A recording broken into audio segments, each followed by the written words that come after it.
En esta entrevista a Sonar nos dimos el lujo de conversar con Mike Portnoy a meses de su reencuentro a lo grande con dos presentaciones en el Movistar Arena junto a Dream Theater. Son 4 décadas de esta banda que cambió la cara en metal progresivo y con Mike Portnoy hablamos de todo, el estado actual del rock y por supuesto la historia tras esta reconciliación súper celebrada con sus compañeros de larga data. Mike Portnoy, un monstruo de la batería y de Dream Theater, a continuación en la entrevista a Sonar. Hey, everybody, it's Mike Portnoy from Dream Theater, and you're listening to Sonar.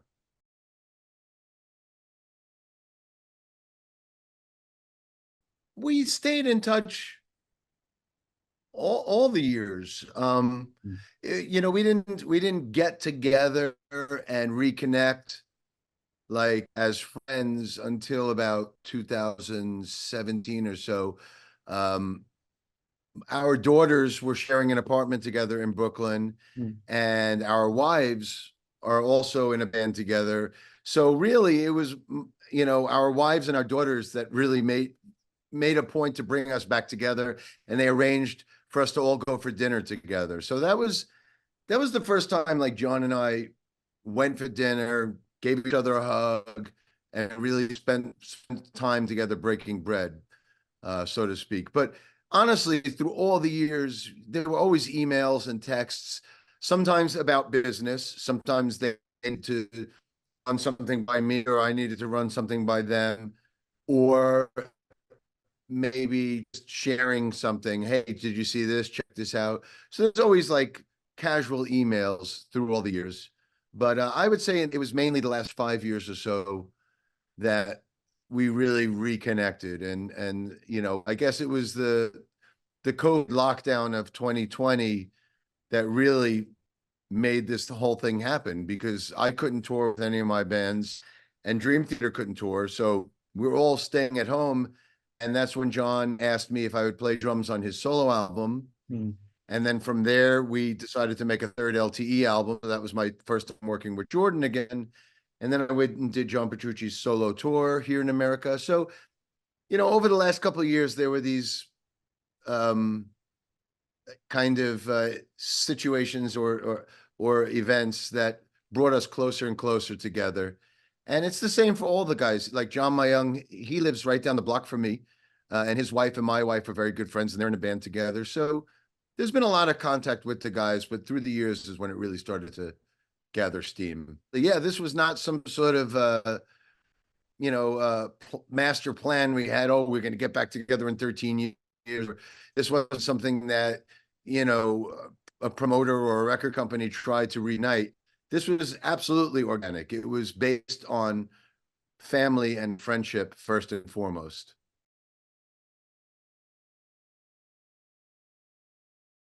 Well, of course, I always missed Dream Theater and the music and the guys and the fans. Not all Dream Theater fans went on the ride with me with all of my other bands. So, every time I would tour with Sons of Apollo or Winery Dogs or Shadow Fortress or Neil Morse Band, I would see some Dream Theater fans, but there's a big portion of the fan base that wasn't with me for all those years. So yeah, I missed them, and I missed the guys, and I missed the music. Like I said, we were always a family first and foremost.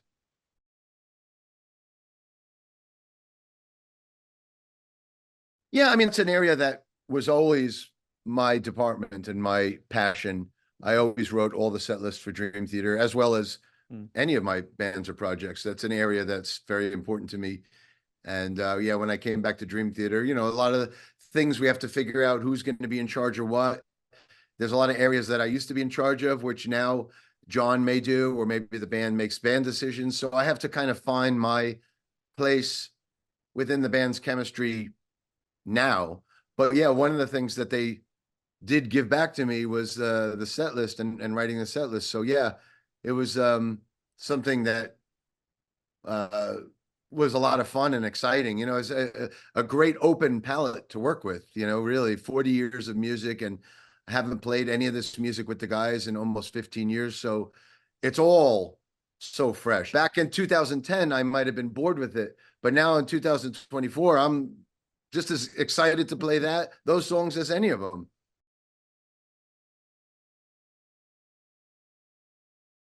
there's two sides to that question. The first, I'll say, personally, I think we're just all older and wiser, more mellow. I know I'm not as much of a control freak as I used to be. I'm a lot more easygoing, a lot more mellow. Um, so yeah, there's the one side of the natural age of everybody just, we're now in our 50s and 60s, and I think we're just more mature and experienced. But the other side to that question is, like I just mentioned, like finding my place within this new chemistry freak and overseeing like every area. And then when I left the band, they needed to take some of these areas and divide them up amongst themselves and have different people overseeing different areas. And now that I'm coming back, I have to kind of see what's comfortable. I have to very much respect that they've had 13 years without me, and they may do things a certain way differently now. So it's up to me to really be very respectful to that and not try to force myself in any of the areas. So anytime something comes up, whether we're talking about a set list or the merchandise or how they want to record in the studio, no matter what the subject is, it's always like now, like, okay, well, how do you guys do it now? How do you want me involved? Do you want me to oversee it? So do you want me to stay out of it? That's fine too. And it's kind of like a learning process to find myself comfortable with the way that the band works now.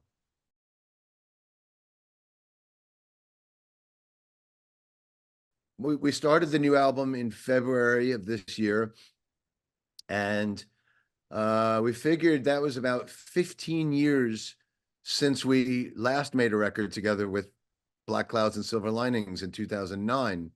So we got together February 7th, 2024, I think is when we moved into the studio to begin. And it felt like it had only been 1 week since we finished The Count of Tuscany, and wrapped the last album. It felt like it was only 1 week. It felt like only a week had passed. Like, okay, here we are 15 years later, but it felt like just yesterday. That's how familiar and comfortable the chemistry is with the five of us. We immediately felt comfortable, like not a day had passed, and immediately started writing ideas and bouncing ideas off of each other. And it just quickly snowballed, and we were up and running and off and going, and now here we are. It's June. We're still working on the record. It's been March, April, May, June, 4 months now, and we still have a few more months to go before we deliver it. So it's been a long process, which is very nice. I haven't spent this long making a new record probably since the last Dream Theater album I made 15 years ago.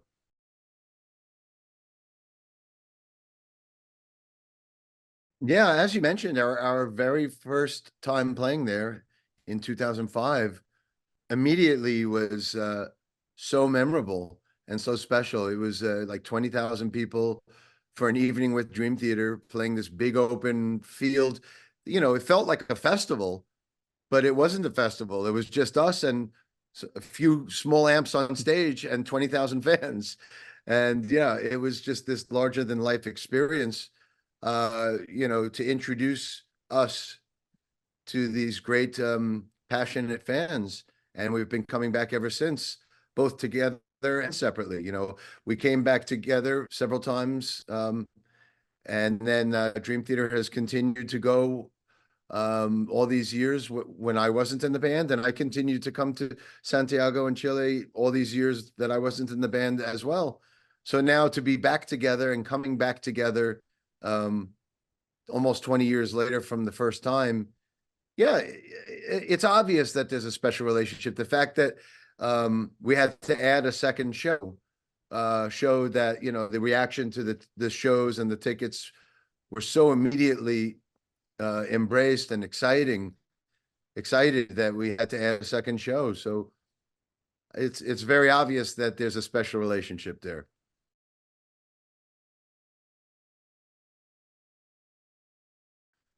I've been able to share it with a lot of bands. I've played now in Chile with Sons of Apollo and Neil Morris Band and Winery Dogs, and I did my Shattered Fortress shows down there. There's just so many experiences, you know. I love them all.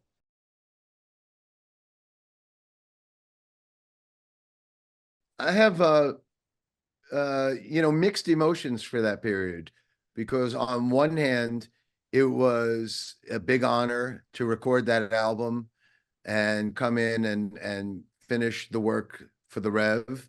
It was a big honor. It was very emotional. Those guys were still very, very much in mourning. It was still, the wounds were very fresh for them. So on the hand, it brings these great emotions and memories. On the other hand, it also came at a similar time that when I left Dream Theater. You know, I was on tour with Avenged Sevenfold when I left Dream Theater, so it brings back a lot of those emotions as well, which were very difficult emotions to deal with, because I was going through a very, very big change, and there was a lot of drama and things that came out in the press and interviews that, you know, made the split even more difficult. So I have a lot of mixed memories of that time.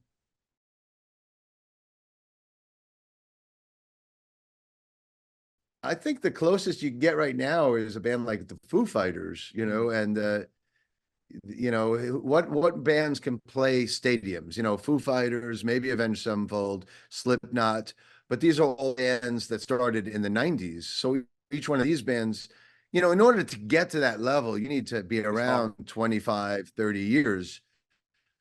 So who from today's music, we need new bands to be able to carry the torch and be able to headline festivals and play stadiums. So yeah, you know, it's encouraging when you can see bands like that. Even a band like Sleep Token, you know, they're very, very new. Or there's a band called Bad Omens. Like, these bands are like the next wave of bands that can probably be at the top of some of these festivals and things like that.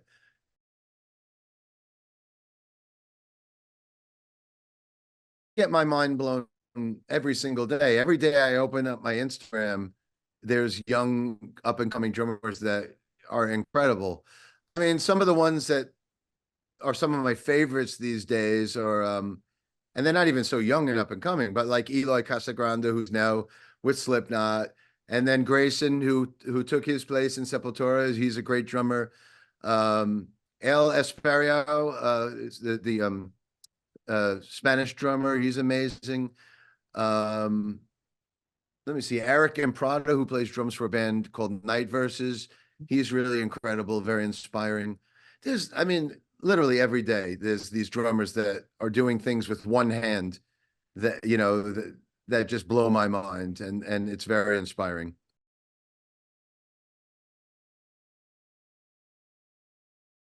And it would be Images and Words and Scenes from a Memory. Both of those albums were made coming out of a lineup change. Images and Words was the first album with James in the band. Scenes from a Memory was the first album with Jordan in the band. And both of those albums were coming off of periods where the band was going through a lot of tough times and frustrations and not being able to move forward with the record company and almost breaking up. Both times we made those albums. And in both cases, we made really career-saving, career resurrecting albums. Both of those albums were turning points for the band. And I very much see the new record we're making being just as important as those two. It's it's a new album with a very important lineup change once again. So it reminds me a lot of that feeling that we had with Images, Words, and with Scenes from a Memory. In both of those cases, it was such an important album for us to make, and we had this real renewed, energized spirit because of the lineup change. And it's the same right here with the new album we're making right now.